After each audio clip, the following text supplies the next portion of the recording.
نحمده ونصلي على رسوله الكريم اما بعد فاعوذ بالله من الشيطان الرجيم بسم الله الرحمن الرحيم رب اشرح لي صدري ويسر لي امري واحلل عقدة من لساني يفقهوا قولي۔ رجب کا مہینہ اور ہمارے معاشرے میں پائے جانے والی عبادات۔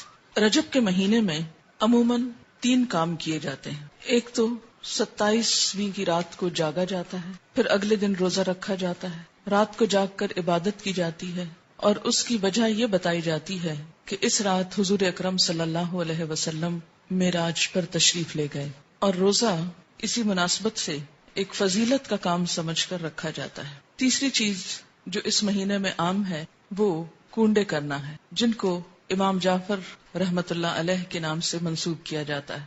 آج ہم ان تینوں چیزوں کا جائزہ لیں گے کہ ان کی حقیقت کیا ہے اور اس بارے میں ہمارا طرز عمل کیا ہونا چاہیے۔ رات کی عبادت، دن کا روزہ شب معراج کی نسبت سے، اور 22 رجب کو کونڈے کرنا امام جعفر کی نسبت سے۔ ان چیزوں کا جائزہ لینے سے پہلے یہ بات ہم اپنے ذہن میں پھر سے دہرا لیں کہ دین دراصل وہ دین ہے جو اللہ سبحانہ و تعالی نے ہم کو دیا ہے، جو محمد صلی اللہ علیہ وسلم کے ذریعے ہم تک پہنچایا گیا۔ قرآن پاک اس کے بارے میں فرماتا ہے اليوم اکملت لکم دینکم واتممت علیکم نعمتی وردیت لکم الاسلام دینا۔ آج میں نے تمہارے لیے دین مکمل کر دیا، تم پر اپنی نعمت کو تمام کر دیا، اور تمہارے لیے دین اسلام کو پسند کر لیا۔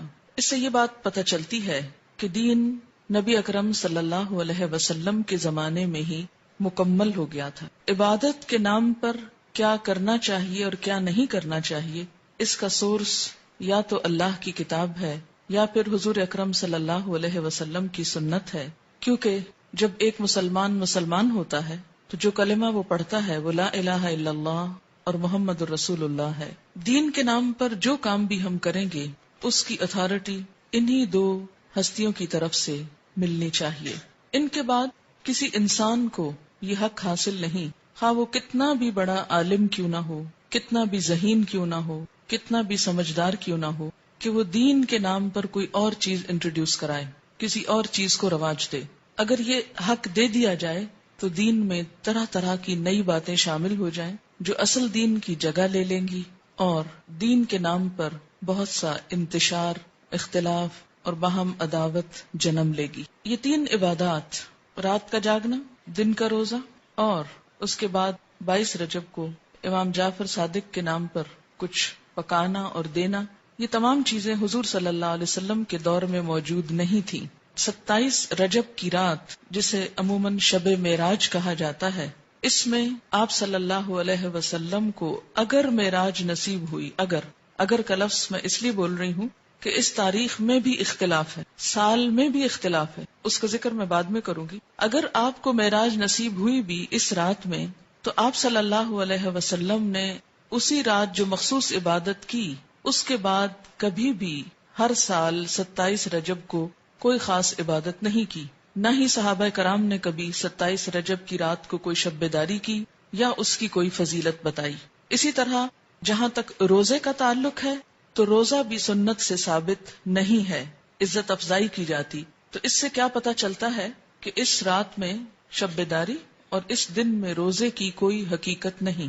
اسی طرح جہاں تک امام جعفر کے نام پر جو کونڈے دیے جاتے ہیں، تو بات یہ ہے کہ یہ تاریخ نہ تو امام جعفر رحمت اللہ علیہ کی پیدائش کی ہے اور نہ ہی آپ کی وفات کی ہے، لہٰذا ان کی طرف اس کی نسبت کا کوئی ثبوت ہی نہیں ملتا یا جواز ہی نہیں ملتا۔ امام جعفر رحمت اللہ علیہ کی ولادت ایک روایت کے مطابق 8 رمضان 80 ہجری میں ہوئی، یا 83 ہجری کی روایت بھی موجود ہے، 83 یا 80، اور وفات شوال کے مہینے میں 148 ہجری میں ہوئی۔ اس لیے نہ تو ہم یہ کہہ سکتے ہیں کہ آپ کی پیدائش کی خوشی میں یہ ہو رہا ہے، اور نہ ہی یہ کہہ سکتے ہیں کہ آپ کی وفات کے ضمن میں یہ کوئی کام ہو رہا ہے۔ اگرچہ اصلاً ہی کسی کی پیدائش یا کسی کی وفات پر کچھ کھانا پکانا یا مخصوص کھانے پکانا اسلام کی روح کے مطابق ہی نہیں۔ اسلام میں صدقہ خیرات کا جو تصور ہے وہ یہ کہ انسان جب اپنے پاس کچھ مال پائے یا کسی ضرورت مند کو دیکھے تو وہ صدقہ خیرات کرے۔ اسی طرح اسلام نے صدقہ خیرات کی کچھ مخصوص شکلیں نہیں بتائیں کہ وہ حلوہ ہو یا کھیر ہو یا پوریاں ہو یا چاول ہو یا دیگ ہو یا بریانی ہو یا کوفتے ہو، نہیں، اس لیے کہ اسلام ایسی کسی تکلیف میں انسان کو نہیں ڈالتا جو انسان کے لیے نبھانا مشکل کا سبب ہو یا مشکل پیدا کرے۔ ہم دیکھتے ہیں کہ اسلام ایک یونیورسل ریلیجن ہے، وہ کسی خاص کلچر کی پیداوار نہیں یا کسی خاص کلچر کے لیے نہیں، کسی خاص ملک یا علاقے کے لیے نہیں، ہر زمانے، ہر دور اور ہر علاقے کے لوگوں کے لیے ہے، اور اس میں ایسے احکامات ہیں کہ جو ہر علاقے کے لوگ سہولت کے ساتھ کر سکیں۔ کئی معاشرے ایسے ہیں کہ جہاں کھیر پکائی ہی نہیں جاتی یا پوریاں بنانے کا طریقہ ہی نہیں آتا، یا کئی لوگ پوریاں بنانا جانتے ہی نہیں، تو کیا ایسے لوگ پھر اس عبادت سے محروم رہیں گے کہ جو ایک مخصوص کھانا نہ پکا سکتے ہوں؟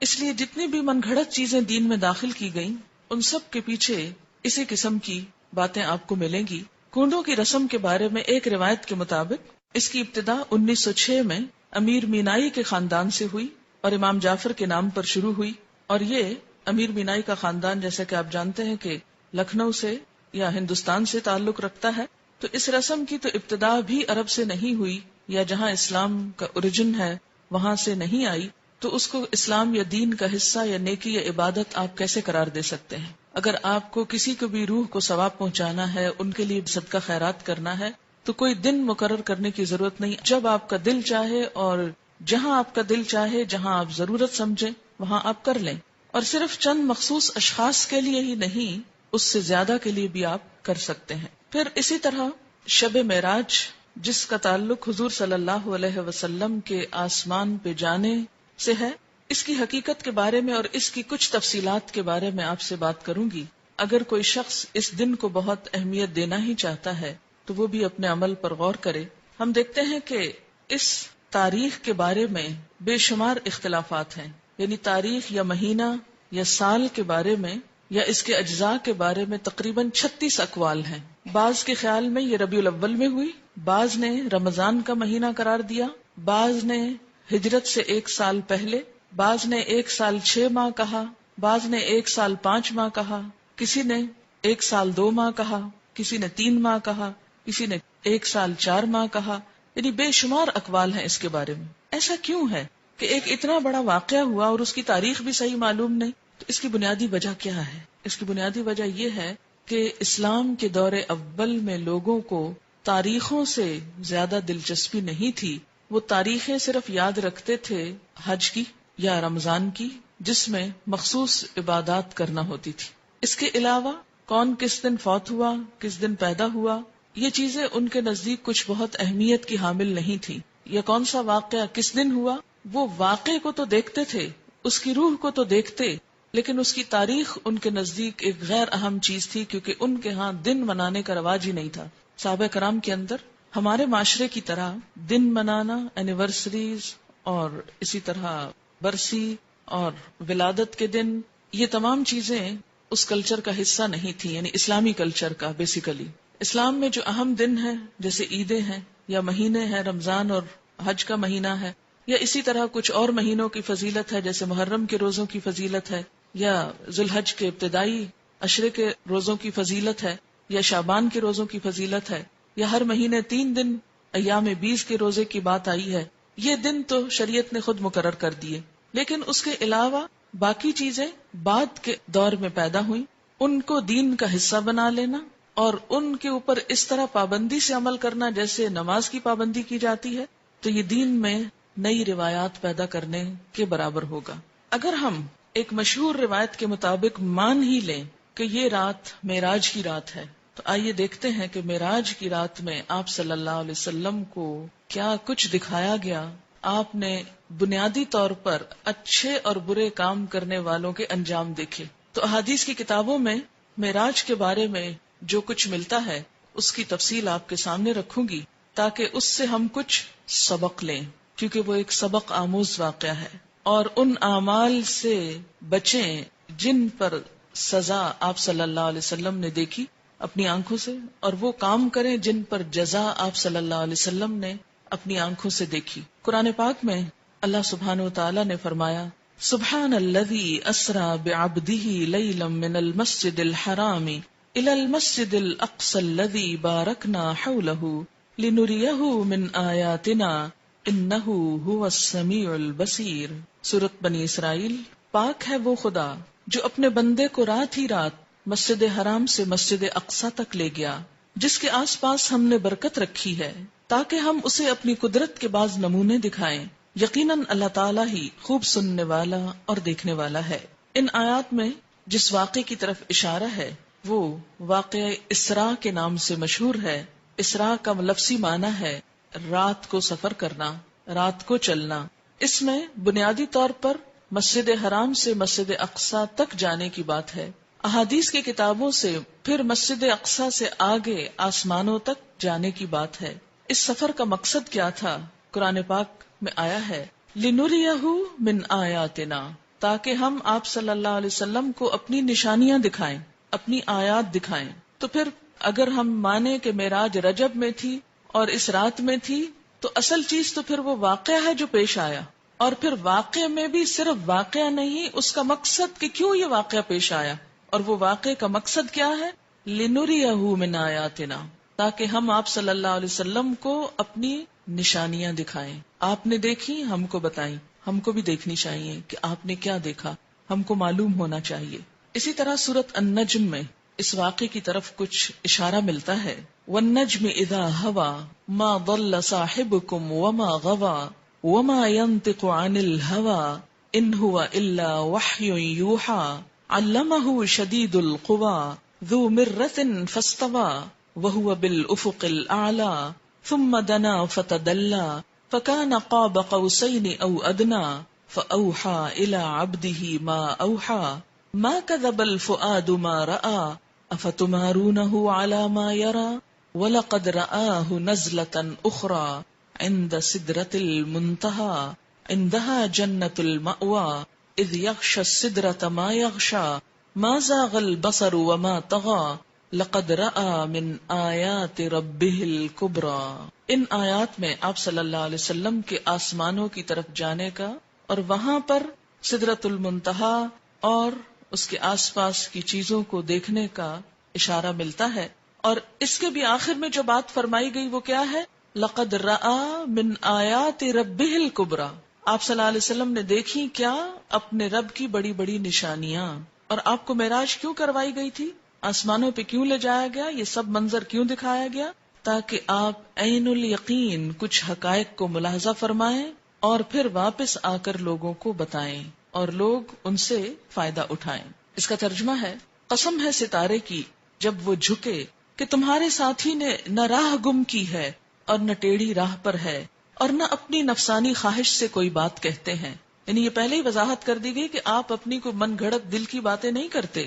وہ قرآن تو صرف وہی ہے جو اتاری جاتی ہے، اسے پوری طاقت والے فرشتے نے سکھایا ہے جو زور آور ہے۔ وہ سیدھا کھڑا ہو گیا اور وہ بلند آسمان کے کناروں پر تھا، یعنی فرشتہ، پھر نزدیک ہوا اور اتر آیا، پس 2 کمانوں کا فاصلہ رہ گیا بلکہ اس سے بھی کم۔ پس اس نے خدا کے بندے کو پیغام پہنچایا جو بھی پہنچایا۔ جو دیکھا اس میں پیغمبر کے دل نے جھوٹ نہیں کہا۔ کیا تم جھگڑا کرتے ہو اس پر جو پیغمبر دیکھتے ہیں؟ اسے تو ایک مرتبہ اور دکھایا تھا، یعنی اللہ تعالیٰ نے ایک اور مرتبہ بھی دکھایا تھا۔ کہاں؟ سدرۃ المنتہا کے پاس۔ وَلَقَدْ رَآهُ، اور البتہ تحقیق اس نے یعنی آپ صلی اللہ علیہ وسلم نے دیکھا تھا اس کو یعنی جبریل کو۔ کہاں؟ نزلۃ اخری، ایک اور مرتبہ۔ کہاں؟ عند سدرۃ المنتہا، سدرۃ المنتہا کے پاس۔ اسی کے پاس جنت المأویٰ ہے، جبکہ سدرہ کو چھپائے جا رہی تھی وہ چیز جو چھپا رہی تھی۔ نہ تو نگاہ بہکی نہ حد سے بڑھی، یقیناً اس نے یعنی آپ صلی اللہ علیہ وسلم نے اپنے رب کی بڑی بڑی نشانیوں میں سے بعض نشانیاں دیکھی تھیں۔ یہ تو ہے قرآن کا بیان، لیکن باقی تفصیلات کہ وہ نشانیاں کیا تھیں، قرآن نے صرف کیا ذکر کیا کہ نشانیاں دیکھی۔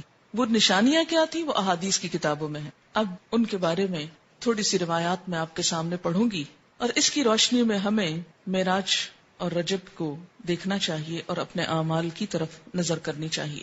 صحیح بخاری میں حضرت انس بن مالک سے مروی ہے کہ معراج والی رات میں جبکہ بیت اللہ شریف سے آپ کو بلایا گیا، آپ کے پاس 3 فرشتے آئے جبکہ آپ سو رہے تھے۔ ان میں سے اگلے نے پوچھا کہ ان سب میں سے کون ہیں؟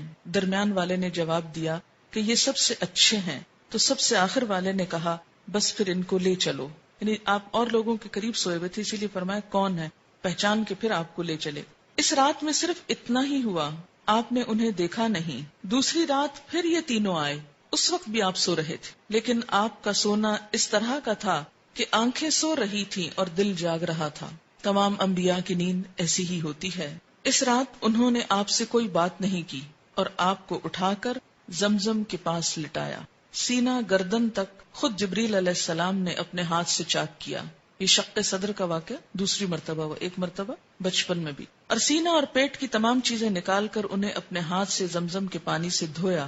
جب خوب پاک صاف کر چکے تو آپ کے پاس ایک سونے کا تشت لایا گیا جس میں سونے کا ایک بڑا پیالہ تھا جو حکمت اور ایمان سے پر تھا۔ اس سے آپ کے سینے کو اور گلے کی رگوں کو پر کر دیا، پھر سینے کو سی دیا۔ اس دور میں تو یہ بات جب آپ نے بتائی تو لوگوں کے ایمان ہل گئے اور لوگوں کو سمجھنے بھی مشکل ہو گئی۔ اگر اس دور کے لوگوں کو یہ بتایا جاتا کہ 1400 سال بعد کچھ لوگ ایسے پیدا ہوں گے جو عام انسانوں کے بھی سینے چیر کر ان کے دل نکال کر بدلیں گے تو ان کے ایمان شاید متزلزل ہو جاتے اور کوئی یقین نہ کرتا۔ آج اگر انسان نے یہ مہارت حاصل کر لی ہے تو فرشتوں کے لیے یہ کام آخر کیوں مشکل ہے جو زمین سے آسمان اور آسمان سے زمین تک آتے جاتے ہیں۔ مسلم کی روایت ہے کہ پھر آپ کے پاس ایک تیز رفتار سواری لائی گئی جس کا نام براق تھا، جو صحیح معنوں میں برق رفتار تھا، منتہائے نظر پر ایک قدم رکھتا تھا، یعنی اس کا ایک قدم کہاں ہوتا تھا کہ جہاں نگاہ جا کے ٹکتی تھی، ایک یہاں اور ایک وہاں، یعنی اتنا تیز رفتار۔ حضرت جبریل علیہ السلام نے اس کو پکڑ کر حضور صلی اللہ علیہ وسلم کو سوار ہونے کے لیے کہا۔ آپ نے سوار ہونے کا جب ارادہ کیا تو وہ براق کسی قدر شوخی اور تیزی کرنے لگا۔ حضرت جبریل نے اس کے کان میں کہا کہ تجھے معلوم ہے کہ آپ صلی اللہ علیہ وسلم سے زیادہ مکرم اور محترم کوئی نہیں جو تجھ پر سوار ہوا۔ یہ سن کر براق ارق ارق اور پسینہ پسینہ ہو گیا۔ اب یہ ترمذی کی روایت ہے، لہٰذا یہ مختلف کتابوں کی روایات کا مجموعہ ہے، جہاں جہاں جو آئے گی روایت اس کتاب کا نام بھی میں کوٹ کرتی جاؤں گی تاکہ کبھی آپ کو ریفرنس کے لیے دیکھنا ہو تو دیکھ سکے۔ آپ صلی اللہ علیہ وسلم اس پر سوار ہو گئے، حضرت جبریل آپ کے رفیق اور ہم رکاب ہوئے۔ امام بہقی نے حضرت ابن عباس سے بیان کیا ہے کہ رسول اللہ صلی اللہ علیہ وسلم نے فرمایا، شب معراج میں ایک مقام سے مجھے نہایت ہی اعلیٰ اور مست خوشبو آنے لگی۔ میں نے پوچھا یہ خوشبو کیسی ہے؟ جواب ملا کہ فرعون کی لڑکی کی مشاطہ، مشاطہ کہتے ہیں جو کنگھی کرتی، جیسے پارلر میں کام کرنے والی جیسے لڑکیاں ہوتی، تو اس کے دربار میں یہ ایک بیوٹیشن تھی، وہ سمجھیں، یا مشاطہ، اور اس کی اولاد کے محل کی ہے۔ فرعون کی شہزادی کو کنگھی وغیرہ کرتے ہوئے اس کے ہاتھ سے اتفاقاً کنگھی گر پڑی تو اس کی زبان سے بے ساختہ بسم اللہ نکل گیا۔ اس پر شہزادی نے اس سے کہا، اللہ تو میرا باپ ہی ہے۔ فرعون کہتا تھا نا، انا ربکم الاعلی، میں تمہارا بڑا رب ہوں۔ تو اس نے جواب دیا، نہیں، اللہ وہ ہے جو مجھے اور تجھے اور خود فرعون کو روزی دیتا ہے۔ اس نے کہا، اچھا کیا تو میرے باپ کے سوا کسی اور کو رب مانتی ہے؟ اس نے جواب دیا کہ ہاں، میرا اور تیرا اور تیرے باپ کا رب اللہ ہے۔ اس نے اپنے باپ فرعون سے کہلوایا، یعنی بتایا اس کو، تو وہ بہت ناراض ہوا۔ اسی وقت برسر دربار بلوا بھیجا اور کہا، کیا تو میرے سوا کسی اور کو اپنا رب مانتی ہے؟ اس نے کہا، ہاں، میرا اور تیرا رب اللہ ہی ہے جو بلندیوں اور بزرگیوں والا ہے۔ فرعون نے پھر اسی وقت حکم دیا کہ تانبے کی جو دیگ بنی ہوئی ہے اسے خوب تپایا جائے، جب وہ بالکل آگ جیسی ہو جائے تو اس کے بچوں کو اس میں ایک ایک کر کے ڈال دیا جائے، خود اسے بھی اسی میں ڈال دیا جائے۔ فرعون کے بارے میں قرآن میں آتا ہے نا، انہو طغی، سرکش ہو گیا ہے اور بہت شدید قسم کی سزائیں دیتا تھا اپنے لوگوں۔ چنانچہ وہ گرم کی گئی، جب وہ آگ جیسی ہو گئی تو حکم دیا کہ اس کے بچوں کو اس میں ڈال دیا جائے۔ اس نے کہا، بادشاہ ایک درخواست میری منظور کرو، وہ یہ کہ میری اور میرے بچوں کی ہڈیاں ایک ہی جگہ ڈال دینا۔ فرعون نے کہا، تیرے حقوق میرے ذمے کچھ ہیں اس لیے یہ منظور ہے، نہیں تو ہماری خدمت گار ہے اس لیے تمہاری یہ بات پوری کر دوں گا۔ جب وہ اور اس کے بچے اس میں ڈال دیے گئے اور سب جل کر راکھ ہو گئے تو سب سے چھوٹے بچے کی باری آئی جو ماں کی چھاتی سے لگا ہوا دودھ پی رہا تھا۔ فرعون کے سپاہیوں نے جب اسے گھسیٹا تو اس نیک بندی کی آنکھوں تلے اندھیرا چھا گیا۔ خدا نے اس بچے کو اس وقت زبان دی، اس نے بآواز بلند کہا، اماں جان افسوس نہ کرو، ذرا برابر بھی پسو پیش نہ کرو، حق پر جان دینا ہی سب سے بڑی نیکی ہے۔ چنانچہ اسے صبر آ گیا، اسے بھی اس میں ڈال دیا گیا اور آخر میں ان بچوں کی ماں کو بھی، رضی اللہ عنہم اجمعین۔ یہ خوشبو کی مہکیں اسی کے جنتی محل سے آ رہی ہیں۔ آپ نے اس واقعے کے ساتھ ہی بیان فرمایا کہ 4 چھوٹے بچوں نے گہوارے میں بات کی تھی، ایک تو یہی بچہ، ایک وہ جس نے حضرت یوسف کی شہادت دی تھی، اور ایک وہ بچہ جس نے حضرت جریج ولی اللہ کی پاک دامنی کی شہادت دی تھی، ان پہ الزام لگا تھا، اور حضرت عیسیٰ ابن مریم علیہ السلام، اس کا ذکر تفسیر ابن کثیر میں موجود ہے۔ اس کے بعد براق لایا گیا دوبارہ، آپ اس پر سوار ہو کر آسمان تک پہنچے، پہلے آسمان تک۔ جبریل علیہ السلام نے آسمان کا دروازہ کھلوایا، فرشتوں کی طرف سے پوچھا گیا کون ہے؟ حضرت جبریل نے فرمایا میں جبریل ہوں۔ پوچھا گیا ساتھ کون ہے؟ بتایا گیا محمد صلی اللہ علیہ وسلم ہے۔ پوچھا گیا ان کے پاس پیغام الہی دے کر بھیجا گیا؟ جبریل نے کہا ہاں، یہ بخاری کی روایت ہے، یعنی پھر آپ کے لیے دروازہ کھولا گیا۔ بخاری کی روایت میں ہے کہ فرشتوں نے یہ سن کر کہا مرحبا، آپ بہت اچھا آئے، ویلکم۔ دروازہ کھول دیا گیا، آپ فرماتے ہیں کہ میں وہاں پہنچا تو حضرت آدم علیہ السلام موجود تھے۔ جبریل علیہ السلام نے کہا یہ آپ کے باپ آدم ہیں، ان کو سلام کیجئے۔ میں نے سلام دیا، آپ نے جواب دیا اور کہا مرحبا فرزند صالح، نبی صالح۔ بخاری کی روایت میں ہے پھر مجھ کو جبریل لے کر آگے بڑھے، دوسرے آسمان تک پہنچے اور اسی طرح سوال جواب ہوا اور دروازہ کھولا گیا۔ وہاں آپ کو عیسیٰ علیہ السلام اور یحییٰ علیہ السلام ملے، جو دونوں باہم خالہ زاد بھائی بھی ہیں۔ جبریل علیہ السلام نے کہا یہ یحییٰ اور عیسیٰ علیہ السلام ہیں، ان کو سلام کیجئے۔ میں نے سلام کیا، دونوں نے جواب دیا۔ پھر کہا کہ مرحبا برادر صالح اور نبی صالح، اور پھر اسی طرح ان سے کچھ باتیں ہوئیں، اور ان کو برادر اس لیے کہا گیا، بھائی اس لیے کہا گیا کہ آپ ان کے ڈسینڈنٹ نہیں، یعنی وہ دوسری نسل سے ہیں۔ بخاری میں ہے کہ مجھ کو جبریل علیہ السلام تیسرے آسمان کی طرف لے کر چڑھے اور دروازہ کھلوایا۔ پوچھا گیا کون؟ جبریل نے کہا میں ہوں۔ پوچھا گیا تمہارے ساتھ کون؟ انہوں نے کہا محمد صلی اللہ علیہ وسلم۔ پوچھا گیا ان کے پاس پیغام الہی ہے؟ جبریل نے کہا ہاں۔ فرشتوں نے کہا مرحبا، آپ بہت اچھا آئے۔ دروازہ کھولا گیا، وہاں پہنچا تو دیکھا کہ یوسف علیہ السلام موجود ہیں۔ جبریل علیہ السلام نے کہا یہ یوسف علیہ السلام ہے، ان کو سلام کیجئے۔ میں نے سلام کیا، انہوں نے جواب دیا۔ انہوں نے کہا مرحبا برادر صالح اور نبی صالح، کیونکہ وہ بھی بنی اسرائیل میں سے تھے، اس لیے بھائی کہہ رہے ہیں۔ بخاری کی روایت میں کہ جبریل علیہ السلام مجھ کو لے کر آگے بڑھے، چوتھے آسمان پر اسی طرح سوال جواب ہوا، اور وہاں پر حضرت ادریس علیہ السلام موجود تھے، سلام دعا ہوئی، اور اسی طرح کہا برادر صالح اور نبی صالح۔ پھر جبریل علیہ السلام آگے بڑھے پانچویں آسمان تک، وہاں بھی اسی طرح سلام دعا ہوا، وہاں پر ہارون علیہ السلام موجود تھے، انہوں نے بھی برادر صالح اور نبی صالح کہہ کر ویلکم کیا۔ پھر آگے چڑھے چھٹے آسمان تک، دروازہ کھلوایا گیا اور اسی طرح سوال جواب ہوا، اور یہاں پر موسیٰ علیہ السلام تھے۔ جب وہ ان کو چھوڑ کر آگے بڑھے تو وہ رونے لگے۔ پوچھا کیا ہے، آپ کے رونے کی وجہ کیا ہے؟ انہوں نے کہا میں اس لیے روتا ہوں کہ ایک نوجوان پیغمبر میرے بعد مبعوث ہوئے جن کی امت کے جنت میں داخل ہونے والے میری امت کے جنت میں داخل ہونے والوں سے زیادہ ہوں گے، تو مجھ کو اپنی امت پر حسرت ہے، یعنی بنی اسرائیل پر، کہ انہوں نے میرا اس طرح اتباع نہ کیا جس طرح حضور صلی اللہ علیہ وسلم کی امت آپ کی اطاعت کرے گی۔ اسی لیے میری امت کے ایسے لوگ جنت سے محروم رہے تو ان کے حال پہ رونا آتا ہے۔ پھر ساتویں آسمان پر پہنچے تو وہاں پر ابراہیم علیہ السلام کو پایا، کہا گیا ان کو سلام کیجئے، آپ نے ان کو سلام کیا۔ انہوں نے کہا فرزند صالح اور نبی صالح، یعنی بیٹا کہہ کے پکارا، اور آپ اپنی کمر بیت المعمور سے ٹیک کر بیٹھے ہوئے تھے۔ ایک اور حدیث میں آتا ہے نا کہ ساتویں آسمان پر بیت المعمور ہے، خانہ کعبہ کی طرح، اور وہاں ہر روز 70,000 فرشتے طواف کرتے ہیں۔ تو ابراہیم علیہ السلام نے چونکہ دنیا میں بیت اللہ بنایا تو اس کے اعزاز میں آپ کو ساتویں آسمان پر جو بیت اللہ ہے وہاں پر رکھا گیا۔ مسلم کی روایت ہے کہ بیت المعمور میں ہر روز 70,000 فرشتے داخل ہوتے ہیں۔ بخاری کی روایت میں یوں ہے کہ میں ایک ایسے ہموار میدان میں پہنچا جہاں میں نے قلموں کے لکھنے کی آواز سنی۔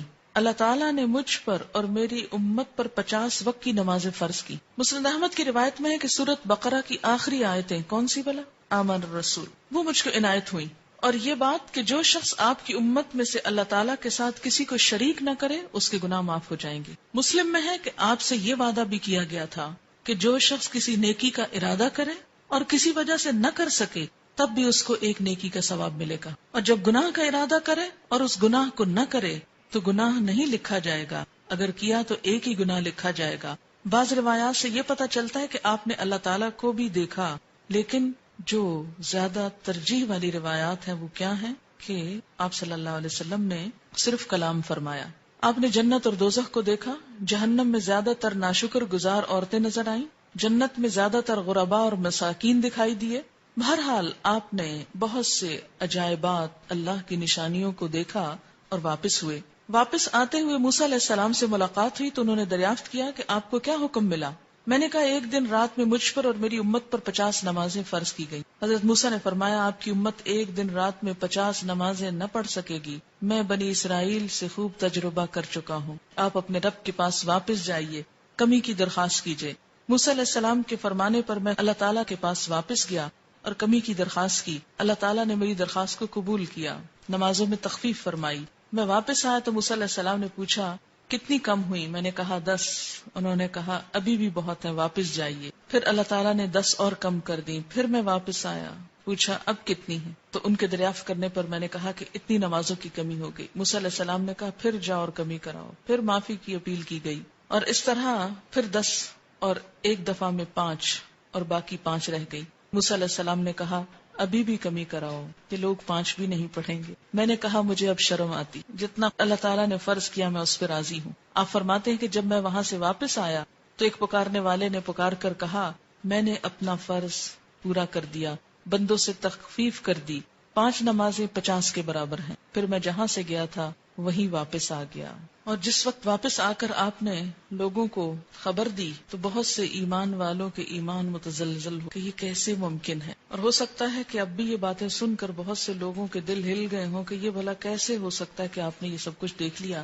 بات یہ ہے کہ مشکل اسی وقت ہو سکتی ہے جب انسان اللہ تعالیٰ کی قدرت پر شک کرے، اور اگر اس بات کا یقین ہو کہ اللہ کے ہاں کچھ بھی مشکل نہیں، کن کہہ کے وہ کچھ بھی کر سکتا ہے، کسی سے کرا سکتا ہے، ایک اشارے میں اوپر سے نیچے اور نیچے سے اوپر تہ و بالا ہر چیز کو کر سکتا ہے. مسلم میں ہے کہ حضور صلی اللہ علیہ وسلم فرماتے ہیں جب میں نے معراج کا یہ واقعہ مشرکین مکہ کو سنایا تو انہوں نے اس کی تردید کی اور تکذیب کی اور بیت المقدس کی علامتیں دریافت کرنا شروع کر دی کہ کیسا ہے بیت المقدس.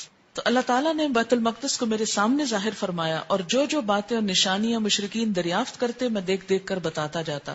ان تمام بیانات سے یہ بات یقینی طور پر ثابت ہو گئی کہ حضور صلی اللہ علیہ وسلم نے بحکم خدا مکہ سے بیت المقدس اور وہاں سے 7ویں آسمان پر تشریف لے جا کر اسی شب کو واپس تشریف لائے. آپ جسم سمیت گئے، جسم سمیت آئے. یہ محض خواب نہ تھا بلکہ روح جسم کی بیداری کی حالت کے ساتھ گئے. اور قرآن پاک میں بھی اسی کا ذکر ملتا ہے کیونکہ قرآن پاک میں آتا نا سبحان الذی اسری بعبدہ، تو عبد کس کو کہتے ہیں؟ روح کو. اب سے مراد روح اور جسم دونوں ہیں. قرآن کے مطابق سب کا حساب کتاب قیامت کے دن ہوگا. تو پھر حضور صلی اللہ علیہ وسلم نے کیسے پہلے سزا اور جزا یعنی جنت اور دوزخ کا مشاہدہ کیا؟ یہ کون لوگ تھے جن کا حساب پہلے ہوا؟ اس میں یہ وہ لوگ بھی ہو سکتے ہیں جو دنیا سے مر کے جا چکے ہیں، برزخ میں ہیں، اور ان کو وہاں ان کے اعمال کے مطابق سزا لیتے ہوئے دکھا دیا گیا. اگرچہ سب کا فیصلہ قیامت کے دن ہوگا، لیکن اگر کچھ لوگوں کو بطور مثال وہاں اللہ تعالیٰ نے پہلے فیصلہ کر کے ڈال دیا تو اس میں کیا مشکل ہے؟ یہ بھی ہو سکتا ہے کہ اللہ تعالیٰ نے بطور تمثیل دکھایا کہ ایسا ہوگا، یعنی جن لوگوں کے ساتھ ہونے والا ہے ان کی شکلیں سامنے لا کے دکھا دی اور ان کو ایک شیپ دے دی اور فیصلہ بعد میں ہوتا رہے گا. کیا صدقہ خیرات اللہ کے سوا کسی اور کے نام سے دینا جائز ہے جیسے امام جعفر کے نام پر؟ یہ تو آپ قرآن پاک میں واضح طور پر پڑھ چکے ہیں.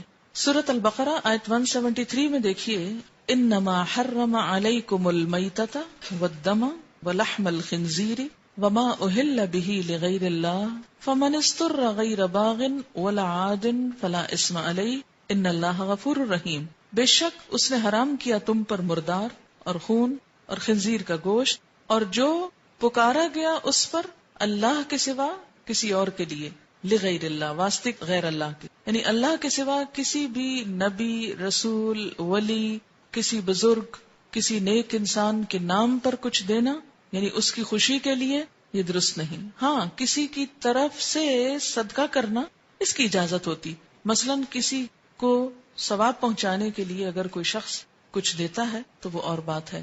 مثلا آپ اپنے والدین کی طرف سے قربانی کریں یا حضور صلی اللہ علیہ وسلم کی طرف سے کریں یا کسی اور کی طرف سے آپ کریں تو یہ تو ٹھیک ہے، لیکن ان کے نام پر کرنا کہ وہ ہم سے خوش ہو جائیں تو شرک یہی تو ہے. تو کوئی بھی ایسا کام کہ کسی انسان کو، چاہے کوئی زندہ ہے چاہے کوئی فوت ہو گیا، مثلا اگر کوئی شخص زندہ ہے اور آپ اس کے ساتھ نیکی صرف اس لیے کر رہے ہیں کہ یہ قیامت کے دن ہم کو اللہ سے چھڑا لے تو یہ تصور غلط ہے.